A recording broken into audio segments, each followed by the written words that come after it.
ഹോ, എന്ത് വലുതാ ഈ മത്തങ്ങ. നമുക്കിതങ്ങ് അടിച്ചു മാറ്റാം. വേഗം വാ, അവന്മാര് വരുന്നതിന് മുമ്പ് കടക്കണം.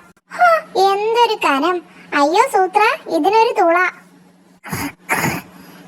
നിങ്ങളൊക്കെ ആരാ? അയ്യോ, ഇതേതാ സ്ഥലം? എനിക്ക് അമ്മയെ കാണണേ. വേഗം എന്നെ അമ്മയുടെ അടുത്ത് കൊണ്ടുപോയിക്കോ, ഇല്ലെങ്കിൽ തന്റെ മീശ ഞാൻ കരണ്ട് മുറിക്കും. അമ്മോ സൂത്ര, നമുക്ക് ഇവനെ ഇങ്ങ് തട്ടിയാലോ? വേണ്ട, എലിപ്പനിയുള്ള കാലമാ. ഇവനെ എന്തെങ്കിലും ചെയ്താൽ എലികൾ കൂട്ടത്തോടെ വന്ന് ശല്യപ്പെടുത്താനും വഴിയുണ്ട്. വാ, അമ്മയുടെ അടുത്ത് പോയേക്കാം. ഈ വഴി മുഴുവൻ തിരിച്ചു നടക്കണം. നിങ്ങൾ എന്താ തലകുത്തി നടക്കുന്നതാ?